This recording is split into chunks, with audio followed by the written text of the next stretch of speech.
Hey guys welcome back to my channel. আমি সুমনা চলে এসেছি একটা নতুন ব্লগ নিয়ে। আজকের ব্লগটা তোমরা দেখে বুঝেই গেছো এটা আমার জন্মদিনের ব্লগ। সো যাই হোক, শুরু করি বেশি কথা না বাড়িয়ে। শুরুতেই বলি, সারাদিনটা টোটালি আনএক্সপেক্টেড ছিল। এই যে স্ক্রিনে দেখছো দাদা ছাদে ডেকোরেশন করছে, এটা হলো 8 এপ্রিল, মানে আমার বার্থডের আগের দিন। আমি কলেজ থেকে এসে দেখি দাদা মা মিলে ছাদে সাজাচ্ছে, বাট এত হাওয়া দিচ্ছিল যে সেটা সাকসেসফুল হয়নি। দেন ওরা ঘরে এসে আবার সাজাচ্ছিল, বাট অনেস্টলি আমাকে ঘরে ঢুকতেই দেয়নি। আমি জানতাম যে সাজানো হচ্ছে, বাট তবুও আমাকে কিছুই দেখতে দেওয়া হয়নি। দেন যাই হোক, রাত 12টা বাজার আগেই আমি পরপর অনেকগুলো সারপ্রাইজ পেয়ে গেলাম। Happy birthday advance. কি সুন্দর সাজিয়েছি। এটা আমার মা দিয়েছে এম ক্যাফেনের স্কিন কেয়ার সেট প্লাস জামা, আর যারটায় কিছু জুয়েলারি ছিল। সো দেন আরেকটা গিফট যেটা টোটালি আনএক্সপেক্টেড ছিল, গিফটটা ছিল দাদার তরফ থেকে নায়িকা থেকে আগারোর হেয়ার কার্লার, যেটা সত্যি আমার অনেক দিন ধরে দরকার ছিল। ফাইনালি পেয়েও গেলাম। আগে আমার রিং লাইটটা ভেঙে গেছিলো, তার জন্য আমার অনেক কাজ বন্ধ হয়ে গেছিলো। সো পাপা একটা রিং লাইট এনে দিয়েছে, আর এটা অনেকটাই বড় ছিল। আগে আমি ছোট দিয়ে কাজ করতাম, আর যেহেতু রিং লাইটটা রিমোট দিয়ে চালানো যাচ্ছিল, তাই আমি একটু টেস্ট করছিলাম। আর এতে অনেকগুলো ভালো ভালো এফেক্টও ছিল। তারপর দেখতে দেখতে রাত হয়ে গেল, তখন বাজে প্রায় 11টা। মা বললো যা রেডি হয়ে আয়। তো যাই হোক, আমি ডিনার কমপ্লিট করে একেবারে সাজুগুজু করতে শুরু করে দিলাম। আর দেন 12টা বাজতে যখন ওই 10 মিনিট বাকি, তখন আমাকে দাদা আর মা ডাকলো ওই ঘরে যাওয়ার জন্য। তারপর তো সবটা তোমরাই দেখো। Happy birthday to you.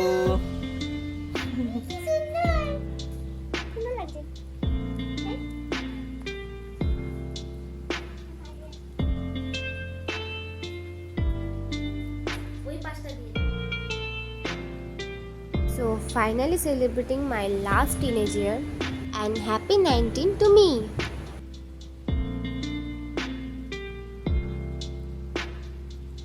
তারপর নেক্সট দিন সকালে আমাকে মা আদর করতে করতে ঘুম থেকে তুললো। আর সব থেকে বড় কথা, উঠেই আমি ফোনে মিস কল দেখি আমার ফ্রেন্ড উপালি। তো আমি কল ব্যাক করে জিজ্ঞেস করলাম কেন ফোন করছে। তো আমাকে বললো খুব মিস করছে ও আমাকে, যেহেতু রোজ আমরা একসাথে কলেজে যাই, আর আজকে আমি জন্মদিনের জন্য যাই, তো আমাকে ছাড়া ওর একা একা লাগছে। আমাকে বললো কলেজে যেতে। অনেক বলার পরে আমার মাও বললো তোর তো এমনি সকালে কোনো কাজ নেই, যা কলেজে ইউনিফর্ম ছাড়াই নর্মাল ড্রেস পরে ঘুরে। তো এই মতো আমি স্নান টান করে পুজো দিয়ে রেডি হয়ে নিলাম। আর এখানে আমি একটু ফ্লেক্স করার জন্য আমার মায়ের দেওয়া নতুন স্কিন কেয়ার প্রোডাক্টগুলো দিয়ে আজ রেডি হচ্ছিলাম। আর ঠিক তখনই একটা ঘটনায় আমি খুব সারপ্রাইজ হয়ে যাই। লাইফের একজন স্পেশাল যে হঠাৎ করে আমার বাড়িতে চলে আসে। এবার অনেকে বলবে এতে সারপ্রাইজ হওয়ার কি আছে, এ তো জানা কথা আসবেই, বাট না, তার অফিস ছিল আর এতটাই আর্জেন্ট কাজ ছিল, যার কারণে কোনো চান্সই ছিল না তার আসা। তো এখানে তার আসাটা টোটালি আনএক্সপেক্টেড ছিল আমার কাছে। সো যাই হোক, এখানে তো আমি আরও সুন্দর সুন্দর গিফটস পেলাম, লিপস্টিক, পারফিউম, আবার আন্টি আমাকে নোজ পিনও দিয়েছে। So I think this is my best birthday of my life. তো আমি কলেজ যেতাম, কিন্তু তখন যেতে যেতে অনেকটা লেট হয়ে গেছিলো। তো মা বললো আশীর্বাদটা সেরেই নি তারপরে যা। আর উনি আমার জন্য আমার ফেভারিট চকলেট কেকও এনেছিল, তাই এখানে আবার কেকও কাটাবো। দেন সব কিছু সেরে এখন বেরোলাম কলেজে যাওয়ার জন্য। আর আমার সাথে এই দুটোকেও নিয়ে নিয়েছি। আমি কলেজ যাচ্ছি, কলেজটা আমার, কিন্তু এরা দুজন ঘুরতে যাচ্ছে। হ্যাঁ না না, এটা আজকের জন্য, শুধুমাত্র আজকের জন্য। ডেটা সায়েন্স আর এ হচ্ছে কি সিএসসি। হ্যাঁ, এই যে আমরা ওর মেয়ে খুঁজতে যাচ্ছি, ওর জন্য মেয়ে ডেটা সায়েন্সের মেয়ে আছে কোনো, তো যোগাযোগ করবে এর সাথে, নাম্বার পরে দিয়ে দেবো। ও অনেকটা লেট করে এখন কলেজে আমি ঢুকলাম। আমি ভেবেছিলাম সারপ্রাইজ ওখানেই শেষ, বাট আরও সারপ্রাইজ এখনও বাকি ছিল। দেখো আমাকে, আমার জন্য কি সুন্দর মিষ্টি কেক এনেছে, এদের মতনই মিষ্টি মিষ্টি, যদিও এরা মিষ্টি নয়, কিন্তু আজকের দিনের জন্য ওরা আমার কাছে মিষ্টি। আর এই আমার একমাত্র দাদা, পাতানো দাদা, এই আমার আসল দাদা। আরে বলবো না, থাক।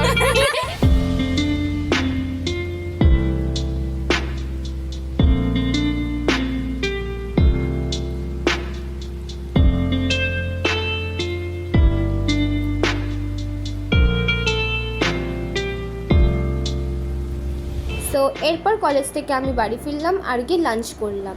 লাঞ্চে ছিল ডাল, 7 রকম ভাজা আর ইঁচড় চিংড়ি। তারপর খেয়ে দিয়ে সবাই একটু রেস্ট করে নিলাম। তারপর উঠে সন্ধ্যা হতে না হতেই আবার ফ্রেশ হয়ে রেডি হয়ে নিলাম।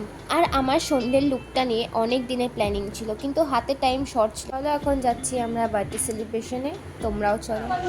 7:30, এখন বাজে কটা? 7:30 থেকে 8:30 অবধি সেজে এখন বেরোলাম আমরা বার্থডে পার্টির মানে ভোজন করতে। ঠিক আছে, একবার দেখিয়ে দাও কেমন লাগছে।